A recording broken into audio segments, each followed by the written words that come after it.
Let's talk about home bow shops. I've got a video previously I did on my drawboard, but it is 100% done. My bow shop is done for homework.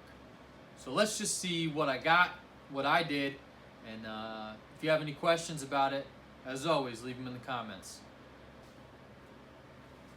All right, let's talk about the bow press. The bow press is a last chance archery bow press made for the home enthusiast. I bought the easy green model. They have all types of models. They have professional ones. They have ones with foot controls. This model is the cheapest model, but it does not mean it doesn't work well. It does have a really strong pressing feature. It has good, well-built CNC machine fingers with spring-operated adjustment here for any bow that can be pressed in this fashion. I got myself a free Harbor Freight magnetic cup so that I could have my razor blades there. I built this cart that it stands on out of some plywood, some MDF, about 4 2x4s, and it holds all of my essential tools. On the opposite side, you'll notice it has a bow vise. This bow vise I pondered for quite a bit. I didn't know whether or not I would get one or if I would spend the extra money to get the one that rotates all around. This one works fine. If I knew about the dials that it came with, I would have bought a different model. But the model I bought came with 3 dials like this. They go in here and they go in here. And obviously you can adjust the bow this way and this way. I bought this model, and what I did was I took some 5/8 bolts, cut the heads off, put a piece of 3/8 bar on it, welded it, so it's like the one that has the yellow bar on it. If you're going to buy this style, you need to buy that one. It's got more torque, so you can hold the bow in the position that you want. In my opinion, you couldn't have gotten these things tight enough to hold the weight of a bow.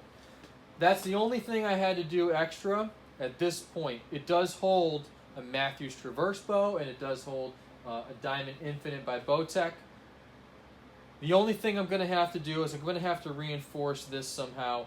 This 1/8 inch angle iron that it comes with is not enough to hold a lot of weight. If you push down and this is tight and everything's tight, the whole thing kind of rocks here. It's not the wood, it's not the spacer, it's the angle iron. So I may add a little piece of angle iron under there, weld it all the way around, make sure it's nice and tight so that it doesn't rock. But I have been able to level my bow, my arrow rest, everything with this vise.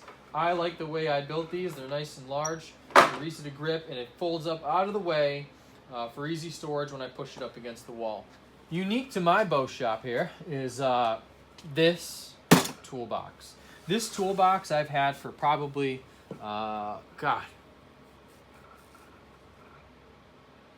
almost 15 years. Probably 15 years I had this toolbox. This toolbox is obviously the toolbox I used when I rode BMX. Got some old stickers that a buddy of mine made. It's just a lot of memories in this toolbox. I really wanted to use it. You see I used it for paracord for quite a while after that. This toolbox holds all of my tools, and I made it spin around. So if I'm working on the bow at the bow press side, I can see it, and then I can spin it around and work on it from this side. It's kind of neat. It's got all my essential stuff. It's got my serving tool. It's got some thicker serving, a little bit of D-loop material. I don't use it that much. D-loop pliers. This is the spring stop finger for the bow press, bow wax, leveling kit that came with that. It's good enough. They're level. I know people have had problems with these before. Mine read level, so I got lucky there. Lighter for melting D-loop material and serving, and then of course my bow square. So everything kind of sits in here in this little box. Me and my dad made it so it would spin.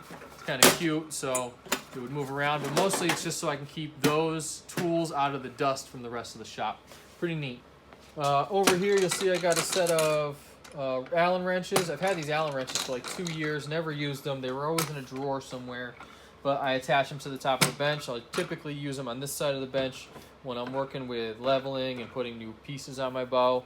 I can't imagine I'll use them too much on this side unless I'm messing with cams, but we'll see.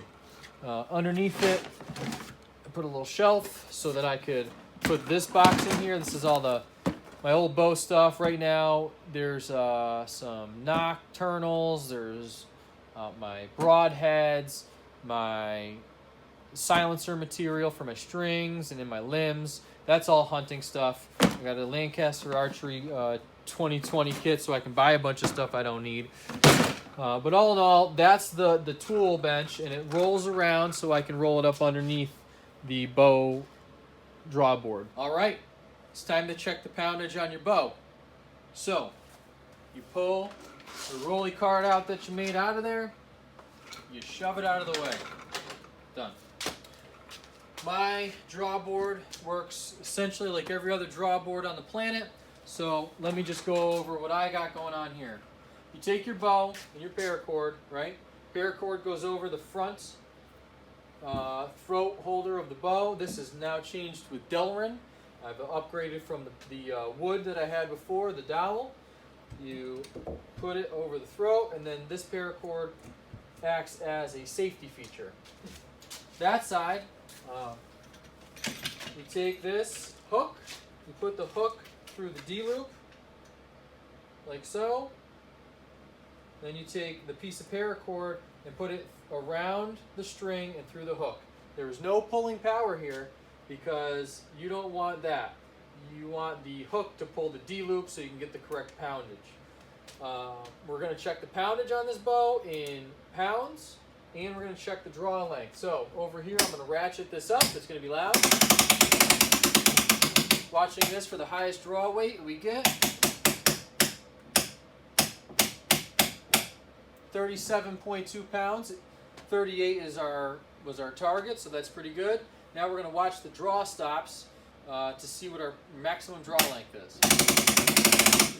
That's settling into the throat of the grip.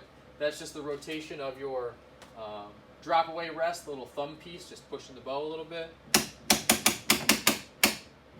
We're at the maximum draw length, holding at 10.2 pounds, sitting at 22 and 3/4 inches at our exact knock point draw length. So pretty easy to use, pretty simple. The upgrades I did were the Delrin on the front. I upgraded this from the cable version to the strap version, which I think is better. I tried both. It came with this ratchet system, and I like that because it comes on and off. You don't have to keep it on there. And then I drilled a hole in the back of it, took another piece of Delrin so you can use it like a ratchet, just like on the Last Chance Archery thing on our bow press. So now we got similar tools to use all over the shop. Then to take it down, simple. Put it on here. You hold the grip of your ratchet, let it loose, and then slowly let it down until it reaches its resting point. That's its resting point.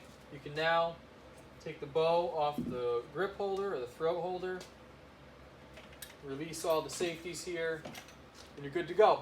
So 37, 38 pounds there. Again, 27.5 inch draw length. And then to store this, I'll typically put it up here and hang it off this. One more twist. So now this will sit up here, crank it back, lock it in so it's not dragging on anything. And then when I'm done with everything I'm doing with the bow that day, this sucker goes right underneath. And that's it. So that's the bow shop. That's everything I've done. I hope you like it. If you have questions on where I got stuff, give me a holler, and good luck out there. Have fun.